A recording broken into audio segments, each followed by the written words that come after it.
नमस्कार, मैं हूँ रचना श्रीवास्तव। आप देख रहे हैं सी टाइम्स। सी टाइम्स के इंटरव्यू सेगमेंट में आज हम आपकी मुलाकात जिस शख्सियत से करवाने जा रहे हैं वो हैं शीला पांडे जी, जो कि department of post harvest process and food engineering में असिस्टेंट प्रोफेसर हैं। आपने पीजी किया है फूड न्यूट्रिशन में। आप इंटरनेशनल स्टूडेंट्स की काउंसलिंग भी करती हैं। तो आइए बातचीत का सिलसिला शुरू करते हैं। बहुत बहुत स्वागत है आपका हमारे स्टूडियो में। नमस्कार। अ, शीला जी, हमारा आपसे पहला सवाल है कि आप प्रोफेसर हैं, तो आप क्लास तो लेती ही हैं स्टूडेंट्स की। क्या किसानों से आप डायरेक्ट इंटरेक्ट करती हैं? जी हाँ, हम लोग के जो यूनिवर्सिटी में काम जो करने पड़ते हैं, उसमें किसानों के साथ इंटरेक्शन थ्रू ट्रेनिंग प्रोग्राम्स या जो किसान भ्रमण पे आते हैं, उनके साथ इंटरेक्शंस होते हैं। इसमें कृषक महिलाएं भी होती हैं, रूरल यूथ भी होते हैं, जो यूनिवर्सिटी को विजिट पे आते हैं, और स्पेशलाइज्ड ट्रेनिंग प्रोग्राम्स भी हम अपने डिपार्टमेंट के जो मैंडेट है, उसके हिसाब से करते हैं। ज़्यादातर किसान किस तरह की समस्याएं लेकर आपके पास आते जब किसान भ्रमण पे आते हैं या ट्रेनिंग प्रोग्राम्स अटेंड करते हैं, तो आजकल उनकी बड़ी रुचि बढ़ी है कि कैसे वो खाद्य पदार्थ, उनको अपना जो रॉ मटेरियल है उसको एक प्रोडक्ट में कैसे चेंज कर सकते हैं, जी। उसमें क्या करना पड़ेगा। उनकी क्वायरीज होती हैं, क्या मशीन्स लगेंगी, और इसमें इनको क्या पैसा मिलेगा। जैसे गेहूं है तो उसका आटा कैसे बनेगा, इस तरीके से छोटे छोटे उनकी क्वायरीज रहती हैं। जी। क्या आप किसानों को किसी तरह की ट्रेनिंग्स भी प्रोवाइड कराती हाँ, हैं? मैंने जैसे आपको बताया कि हम लोग उनको जैसे स्पेशलाइज्ड ट्रेनिंग्स देते हैं। जैसे अगर दाल मिलिंग करनी है, या पैडी की मिलिंग करनी है, या गेहूं का प्रोडक्ट्स बनाने हैं, या बेकरी प्रोडक्ट्स में जाना है, जी। या फ्रूट एंड वेजिटेबल प्रोसेसिंग करनी है। जैसे अगर वेजिटेबल्स हैं तो उनको अगर हमें सुखाना है तो कैबिनेट ड्रायर्स यूज़ करेंगे, या हॉट एयर ओवन यूज़ करेंगे, या वैक्यूम टेक्नोलॉजीज यूज़ करेंगे। तो जी। आजकल बहुत ज़्यादा इनोवेशंस आ गए हैं और एडवांसमेंट आया है इस फील्ड में, जिसमें फूड साइंस और फूड इंजीनियर मिलके काम करते हैं। तो इसके बारे में उनको बताते हैं। जी, बिल्कुल। किसानों के द्वारा अनाज को सेल करने के लिए जो प्रॉब्लम्स आती हैं, क्या उसमें भी आप हेल्प करती एक्चुअली डायरेक्ट हेल्प तो हम लोग नहीं करते हैं, बिकॉज किसान अपने ही रिसोर्सेज से सेल करते हैं, चाहे मंडी पे हो चाहे ऑनलाइन हो। कुछ एड्रेसेस जरूर शेयर कर देते हैं, but it is not part of our job. हैं? ओके। किसानों के द्वारा किस चीज़ को लेकर क्यूरीज आती हैं, जिस तरह के उत्पादन को लेकर आजकल उनमें इंटरेस्ट बढ़ रहा है? जैसे मैंने आपको बताया ना कि एक तो वो अपना इनकम को बढ़ाना चाहते जी। हैं, है ना, अपनी इनकम को थोड़ा ज़्यादा करना चाहते हैं। जी। परंतु बहुत से लोगों को नहीं पता है। जैसे सोयाबीन ही है, तो सोयाबीन की दाल कैसे बनाना, जी। या सोयाबीन का आटा कैसे बनाना, जी। उस आटे को किस रूप में पैक करना और उसको किस में मिलाना। जी।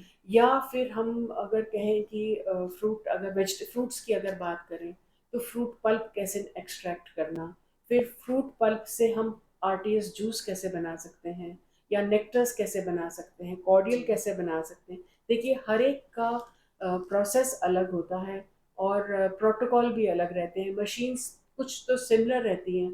तो ये किसान चाहते हैं कि वो इनके बारे में पूछते हैं, और अपनी जिज्ञासा भी शो करते हैं। जी।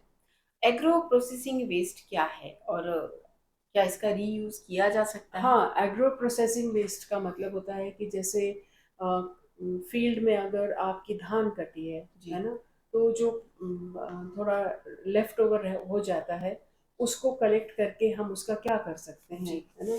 या तो प्लाईवुड फैक्ट्रीज में जाएं, या उसमें से कुछ एक्सट्रैक्ट करें, या उसमें उसके दोना पत्तल बना लें, या उसको बेल कर दें। तो ऐसी मशीन्स आती हैं जो कलेक्ट कर सकते हैं, ब्रिकेट्स बना सकते हैं उसका। जी। जी।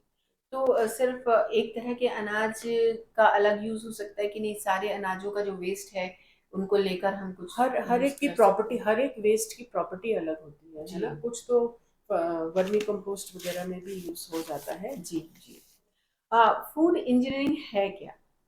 एक्चुअली फूड इंजीनियरिंग एक ऐसा सब्जेक्ट है जिसमें मैथमेटिक्स की हेल्प से जो फूड का जो डिफरेंट जो ब्रांचेस होते हैं, डिफरेंट साइंटिफिक प्रिंसिपल्स को हम अप्लाई करते हैं फूड मैन्युफैक्चरिंग में, फूड कंजर्वेशन में, फूड स्टोरेज में, है ना, और उसकी वैल्यू चेन डेवलप करने में।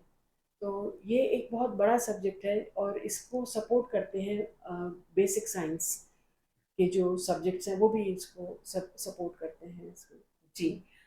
ये बताइए कि पोस्ट हार्वेस्ट प्रोसेस क्या है और इसमें आजकल किन नई टेक्निक्स का यूज़ किया जा रहा जिस है? डिपार्टमेंट में मैं काम करती हूँ, जी। उसका नाम है department of post harvest process and food engineering.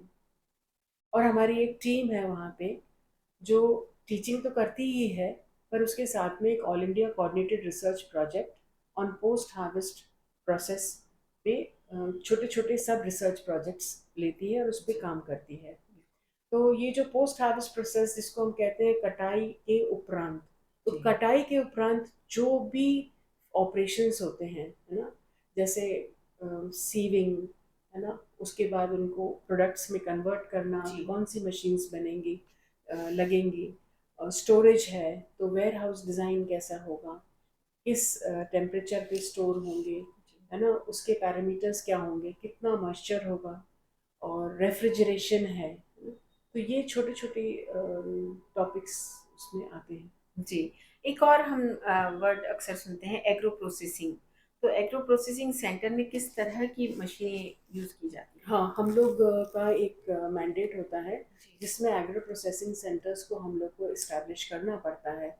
तो इसमें जैसे या तो महिलाओं को हम थोड़ा बहुत ट्रेन करते हैं कि जी। छोटी मशीन्स हैं, जैसे अभी एक मशीन है जिससे हम लहसुन का जो छिलका है उसको निकालते हैं, लहसुन के पॉड्स को अलग करते हैं। अगर एक दिन में करेंगे तो आपको घंटों लग जाएंगे और आपका उतना टर्नओवर नहीं होगा, परंतु अगर आप मशीन की हेल्प लेते हैं तो बहुत सारे आपका एक 50 kg से लेके 2 क्विंटल तक, आप 3 क्विंटल 4 क्विंटल तक आप अपना लहसुन साफ कर सकते हैं उसकी कलियों को पैक करके, या जी। तो आप उसका पेस्ट बना सकते हैं। जी। तो छोटी मशीन्स इस तरीके की, जैसे सिंघाड़े का छिलका निकालना, अगर आपको 5 क्विंटल का निकालना है तो ये सिंघाड़े का छिलका निकालना, फिर मूंगफली का छिलका छिलका निकालना, फिर दाल मिलिंग और स्पाइसेस की ग्राइंडिंग, जैसे हल्दी की ग्राइंडिंग के लिए कौन सी मशीन्स यूज़ होती हैं। तो छोटी मशीन्स को हम लोग इस्टेब्लिश करते हैं ताकि वो एक छोटे रूप में किसान को फ़ायदा हो सके। जी, तो यानी इसमें अलग-अलग। ट्रेनिंग भी देते हैं, जी। अलग। पैकेजिंग पे भी बहुत ध्यान देते हैं जी। कि लोगों को ये नहीं पता है कि इस प्रोडक्ट के ऊपर, जैसे अगर हल्दी है या धनिया है या मिर्ची है, तो इसको अगर हमको 1 साल के लिए प्रिजर्व करके रखना है तो इसमें कौन सा पैकेजिंग मटेरियल यूज़ होगा। तो पैकेजिंग मटेरियल के ऊपर भी काफ़ी हम लोग फोकस करते हैं। जी, जैसे कि आपने अभी मशीनों की बात की है कि गार्लिक के लिए मशीन और जैसे हम्म। सिंघाड़े के लिए, तो सब अलग-अलग चीज़ों के लिए अलग-अलग मशीनें होती होंगी। हाँ, प्रोडक्ट स्पेसिफिक होता है ना। ओके। जैसे हमारे यहाँ एक value chain in minor millets, जैसे आजकल कोडो, कुटकी, रागी, सवा, इसके ऊपर बहुत ज़्यादा फोकस है और इनके हेल्थ बेनिफिट्स भी हैं। तो इनका पर छिलका निकालना बहुत थोड़ा टीडियस होता है, जी। मुश्किल होता है। जी। तो इसके हमारे पास छोटी मशीनें हैं जो स्मॉल कैपेसिटी में आपको कोडो, कुटकी, रागी को प्रोसेस करके उसके दाना को सेपरेट करना, उसका छिलका को सेपरेट करना, उसके बाद आप पीस के उसको आटे को पैक कर सकते हो, तो वो आपका एक प्रोडक्ट हो सकता है। तो जी। इसकी मशीन्स हैं, अगर कोई चाहे तो वो आके देख सकता है। जी, बिल्कुल। Convenience food, ready to eat और न्यूट्रास्यूटिकल्स ये क्या है? और इनका प्रचलन आजकल इतना क्यों बढ़ रहा है और क्या हेल्दी है ये? कन्वीनियंस फूड्स, जैसे आजकल आप सबको पता है कि किसी के पास आज समय नहीं है नहीं है। और बहुत भाग दौड़ की ज़िंदगी है। जी। तो ऐसे बहुत से फूड प्रोडक्ट्स आ गए हैं जो आप तुरंत पैकेट खोलिएगा और आप यूज़ अपने कर सकते हैं। यूज़ कर सकते जी। हैं, आप उसको हीट करके यूज़ कर सकते हैं, आप माइक्रोवेव में डाल के पैकेट समेत माइक्रोवेव में डाल के आप उसको एज अ कुक्ड प्रोडक्ट बाहर आ सकता है। तो कन्वीनियंस फूड्स वो होते हैं जो हमें हमारा समय बिताएं, है ना। और एक्चुअली फूड टेक्नोलॉजी में और फूड साइंस में इतना बदलाव आ गया है, बिकॉज जो कंज्यूमर है उसके एक्सपेक्टेशंस चेंज हो गए हैं, और जैसे बच्चों के एक्सपेक्टेशंस चेंज हो गए हैं। बच्चों के लिए ही आज देखिए सेरेलैक वगैरह जो आया है, तो वो फूड साइंटिस्ट ने ही उसको मक्के से सेरेलैक बनाया और इंस्टेंट बेबी फूड्स वगैरह बनाए, है ना। जी तो कन्वीनियंस फूड्स जो रेडिली आप खा सकते हैं, इसी तरीके से रेडी टू ईट फूड्स आते हैं कि मतलब आपको ज़्यादा उसको कुक नहीं करना पड़ता है ना। आजकल पराठे मिल रहे हैं जो बिल्कुल आप निकालिए गर्म करके खा लीजिएगा, और वो 6-6 महीने रख सकते हैं। फ्रोज़न फूड्स का आजकल बहुत बड़ा मार्केट हो गया है, जिसमें आप फ्रोज़न पीस और मक्का जो है, फ्रोज़न मेज़, ये सब आपको कॉर्न, ये इंस्टेंट सूप्स, है ना। तो ये बहुत ही मीट बहुत बड़ी एक इंडस्ट्री हो गई है, जिसमें आपके पास पैटीज हैं, वो एकदम निकालिए गर्म करिए और खाइए। अदरवाइज बनाने में आपको एटलीस्ट 2-3 घंटे तो लग ही जाते हैं, कि उसको आपको मैरिनेट करना पड़ेगा। मैरिनेट करने के बाद फिर आप उसको थोड़ी देर के लिए रखेंगे, फिर आप उसको फिर कुकिंग प्रोसेस में टाइम लगेगा। तो मिनिमाइज द कुकिंग टाइम, तो माइक्रोवेव एक बहुत बड़ा एक प्रचलन हो गया है। तो माइक्रोवेव फूड्स ही एक अलग रेंज आ गई है ना। जी जी इसी तरीके से जैसे फ्रूट्स हैं, तो फ्रूट्स की आप बहुत सारी चीज़ें, कैंडीज वगैरह बन सकती हैं उसमें। जी जी।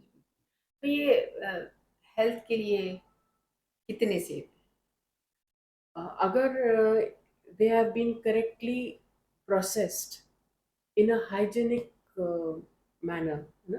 जैसे जो आपका जहाँ पे प्रोडक्ट बनते हैं, अगर वो प्रोडक्ट्स जो हैं उसका जहाँ पे वो बन रही है वो फैक्ट्री या वो प्लेस, है ना, वो फूड स्टैंडर्ड्स और सेफ्टी के जो लेड डाउन नॉर्म्स हैं, हर एक के स्टैंडर्ड्स रहते हैं, हर जी एक के नॉर्म्स रहते हैं, है जी ना। कि उसमें कितना प्रोटीन होना चाहिए, कितना मॉइस्चर होना चाहिए, जी और ये अगर सेफली बने हैं तो दे आर सेफ। और उसमें ये भी देखना पड़ता है, लेबलिंग मैंने आपको बताया ना कि लेबल बहुत इम्पोर्टेंट रहता है, जी कि जो भी पैकेट है उस पैकेट में लेबल पे बेस्ट बिफोर डेट कौन सी है, ये यूज बिफोर की जो डेट वो है, उसके ऊपर ध्यान देना ज़रूरी है। जी। आजकल ऑर्गेनिक खेती काफ़ी प्रचलन में है, हाँ। तो ये अधिकतर लोग उसी का यूज़ करना चाहते हैं। ये महँगी भी है, इसके प्रोडक्ट जो हैं वो। तो ये क्यों महँगी है? ऑर्गेनिक है तो बगैर फर्टिलाइज़र के है ये, तो फिर इसका कॉस्ट एक तो क्या है नॉर्मल कि से ज़्यादा कैसे? इसीलिए थोड़ा सा ज़्यादा रखते हैं, बिकॉज उसका प्रोडक्शन कम होता है। ओके। अगर पर एकड़ अगर अपन देखें जी, कि नॉर्मल अगर हम फर्टिलाइज़र डाल के और दूसरे जो इनपुट्स होते हैं, एग्रीकल्चर इनपुट्स जो साइंटिस्ट सजेस्ट करते हैं, उसको डाल के अगर अपन देखें, तो वो डबल ट्रिपल प्रोडक्शन होता है। पर ऑर्गेनिक में हमारे पास प्रोडक्शन कम होता है, कम। जिसके कारण किसान को वो रेट नहीं मिल पाता, तो नेचुरली, परंतु टेस्ट में बहुत डिफरेंस है। हेल्थ इट के लिए इज़ भी काफ़ी। बेटर, एंड हेल्थ के लिए भी बहुत अच्छा है। जी। हाँ, तो जो फर्टिलाइज़र हम यूज़ करते हैं नॉर्मल, जो किसान आज का है, जो यूज़ कर रहा है, तो फर्टिलाइज़र से तो काफ़ी हेल्थ इश्यूज़ हो रहे हैं। तो उसको पर लेकर आप क्या गवर्नमेंट किसानों को सलाह देती हैं कि जो जनरली रिगार्डेड सेफ जो होते हैं उनको यूज़ करना चाहिए, जी, और लिमिट्स पे यूज़ करना चाहिए, कितना लिमिट उसमें दी गई है। जी, जी, जी, और वैसे तो इट इज़ वेरी एक्सपेंसिव अगर अपन उनकी सॉइल टेस्टिंग करें कि जी, उसमें कितने रेसिड्यूज हैं, या जी, कितने पेस्टिसाइड रेसिड्यू हैं। एक्चुअली जी, पेस्टिसाइड इज द प्रॉब्लम ना, जो जी, अपन लोग कीड़े, या वो वेराइटीज डालो जिसमें वो कीड़े नहीं लगते हैं, जी, है जी, ना। जी, आजकल बहुत इनोवेशन है, हर फील्ड में स्पेशलाइजेशन हो गया है। तो जैसे वो जो वेराइटीज जो रेजिस्टेंट है कि इसमें ये कीड़े नहीं लगेंगे, या कई बार कहते हैं ना, ये तो ऑफ मतलब इस टॉक से अलग है, जी, पर जैसे उन लोग गेंदे की खेती करते हैं जी, ताकि फलाना कीड़ा ना लगे, हुँ, उस तरफ उसमें ना आए। इस तरीके के बहुत से बायो मेजर्स हैं जी, जो यूज कर सकते हैं, वो जी, रेकमेंड करते हैं किसानों को। जी, क्योंकि फ्लावर्स तो एक अलग चीज़ हो जाती है, मगर अनाज जो हम खा रहे हैं, हमारे हेल्थ को डायरेक्ट इफ़ेक्ट इफेक्ट डालेगा। करता है। तो उसके लिए जो एक परसेंटेज फिक्स होता है फर्टिलाइजर्स को हाँ, यूज़ करने का, हाँ। तो हम जो क्या जनरली उसको कर सेफ, सकते हैं कि भाई ये वाकई इन्होंने इतना ही यूज़ किया है, या फिर उत्पादन बढ़ाने के लिए उस चीज़ का ज़्यादा यूज़ देखिए, किया? अपने यहाँ उतनी टेस्टिंग नहीं होती है जी, जितनी होनी जी, चाहिए, या मतलब फूड प्रोडक्ट्स की उतनी टेस्टिंग नहीं होती है। अपने अपने यहाँ जो प्रोडक्ट्स हैं उसमें वो भी नहीं लिखते कि इसमें क्या, इज़ इट रेसिड्यू फ्री। हुँ, हुँ, तो हुँ, इट स्टिल हैज़ कहीं पे है जी, जहाँ पे काम हो सकता है। जी। आप इंटरनेशनल स्टूडेंट्स की काउंसलिंग भी करती हैं, कि आप काउंसलर हैं। तो कहाँ-कहाँ से स्टूडेंट्स आते हैं और किस तरह की काउंसलिंग आप करती हैं? अ, ये जस्ट बाय चांस ये सपोर्ट मेरे पास आया कि मुझे ये करना है। और हमारे यहाँ हमारी एग्रीकल्चर यूनिवर्सिटी में हम लोग का सौभाग्य था कि हमारे पास निरंतर कुछ वर्षों से अफ़गानिस्तान के कई बच्चे आए पढ़ने के लिए, और वो एग्रीकल्चर में पोस्ट ग्रेजुएट और अंडर ग्रेजुएट डिग्री जी, करने के लिए आए थे। जी, मतलब जो पोस्ट ग्रेजुएट कर रहे थे वो तो 2 साल रहे, अंडर ग्रेजुएट जो कर रहे थे वो 4 साल रहे। और हमारे एग्रीकल्चर इंजीनियरिंग कॉलेज में भी हमारे पास एक पीएचडी का इन सर्विस कैंडिडेट आया था जी, कीनिया से। जी, और एक लड़की आई थी सॉइल एंड वाटर इंजीनियरिंग में अपना एमटेक करने के लिए। और इसी तरीके से हमारे एग्रीकल्चर इंजीनियरिंग कॉलेज में एक भूटान का लड़का आया था जो 4 साल हम लोग के पास रहा। अब इनको जो सपोर्ट चाहिए रहता है, ये अपने घर से दूर होते हैं, बिल्कुल, और सबसे पहले इनका सब कुछ चेंज हो जाता है, इन्वायरमेंट चेंज हो जाता है। जो हिंदुस्तान का जो क्लाइमेट है वो चेंज है उनकी कंट्री से। बिल्कुल, जैसे कीनिया में 22-23 डिग्री टेम्परेचर से ज़्यादा जाता नहीं था, जी, और यहाँ पे 40-45 इट बिल्कुल, was too much for survive the करना ही कीनियन। बहुत हाँ, मुश्किल हो गया तो होगा। इनके हेल्थ इश्यूज होते थे, जी, इनके मेंटल इश्यूज भी होते थे कि जी, घर से दूर होते थे। जी, और कोरोना काल में तो ये सब लॉक्ड अप हो गए थे, घर नहीं गए 2 साल। So there were many problems which they faced. We tried to make them comfortable, we tried to cheer them up. उनके जितने हेल्थ इश्यूज होते थे उनको देखते थे। उनके स्टडी से रिलेटेड कोई इशू होता था, नोट्स प्रोवाइड करवाना टीचर के थ्रू, उनके साथ बैठ के बात करवाना, उनके प्रॉब्लम्स को यूनिवर्सिटी तक पहुंचाना। जी। We I think we did a good job in that. साथ में लैंग्वेज की भी एक बड़ी हाँ, प्रॉब्लम होती लैंग्वेज होगी। प्रॉब्लम तो जी, था, क्योंकि बट बाहर some of them the Afghanistanis were quite comfortable with Hindi.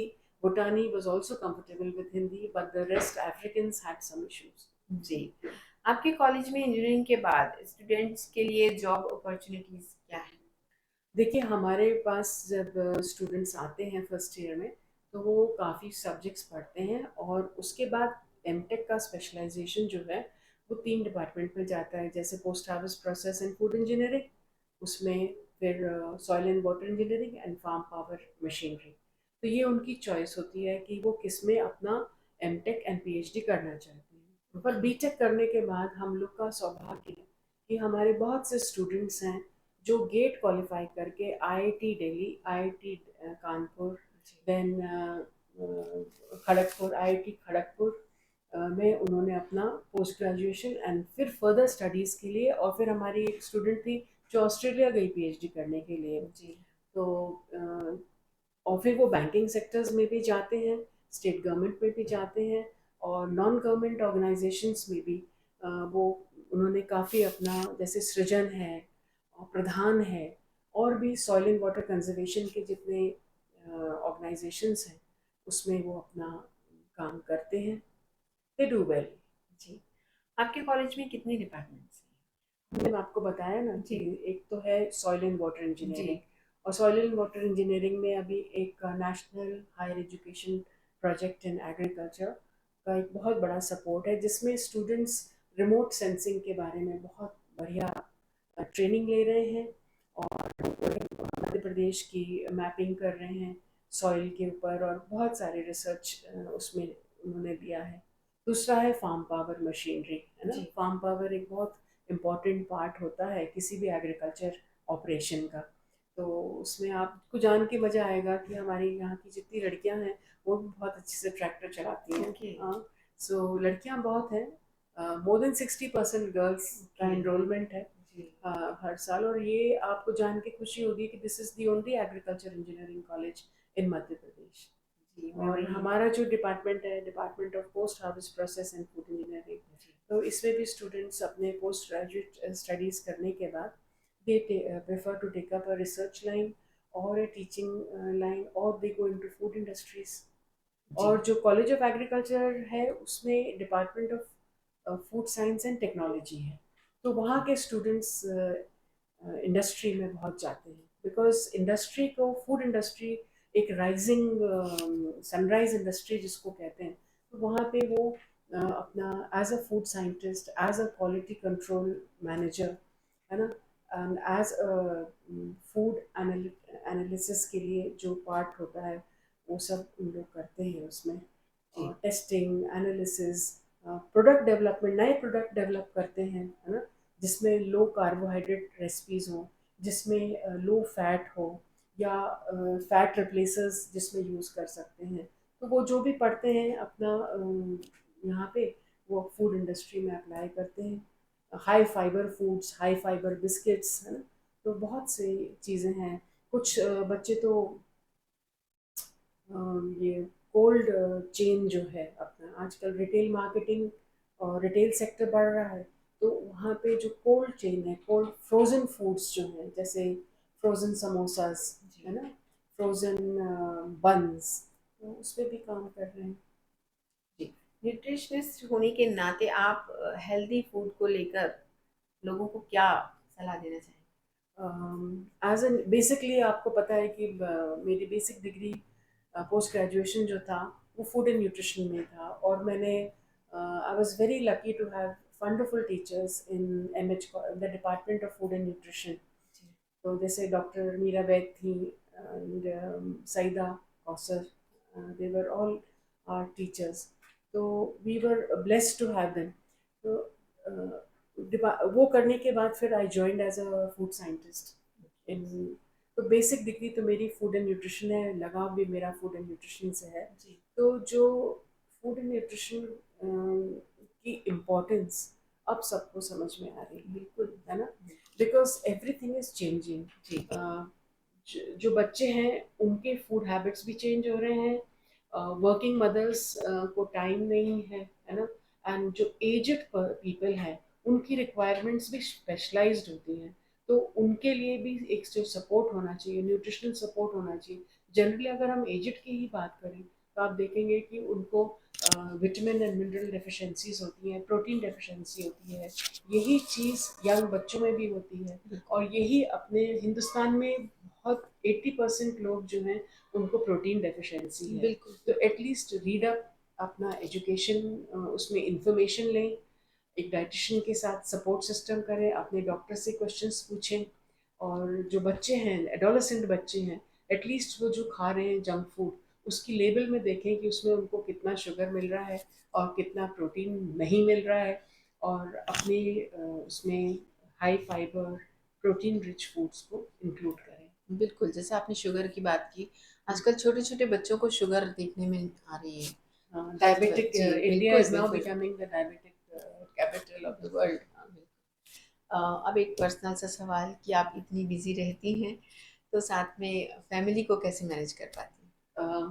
Support system है मेरे पास, मेरी मदर हैं, ओके। तो वो काफ़ी देखते हैं। मेरा एक लड़का है जो पूना में काम करता है। जी, जी, जी। तो फ्री टाइम में आप क्या करना पसंद करती हैं? रीडिंग, रीडिंग, पढ़ने फ्री का टाइम शौक है पढ़ने आपको? का शौक है, जी। और बहुत सी चीज़ें करना चाहती हूँ, जैसे जी। गार्डनिंग करना चाहती हूँ, रोज़ गार्डन डेवलप करना चाहती हूँ, ओके। पर वो अभी एक ऐसी नेसेंट स्टेज में है। जी, जी, जी। ओके, आपसे बात करके बहुत अच्छा लगा। बहुत-बहुत शुक्रिया आपका हमारे स्टूडियो में आने के लिए थैंक यू, इट वाज और लवली हमसे इंटरेक्टिंग हमारे विद यू। क्वेश्चन के आंसर देने के लिए। जी, तो ये थी शीला पांडे जी, जिन्होंने काफ़ी डिटेल में हमसे चर्चा की है। आप भी ज़रूर इससे लाभ उठाएँगे और इसी तरह और भी चेहरे लेकर हम आते रहेंगे। देखते रहिए सी टाइम्स। नमस्कार।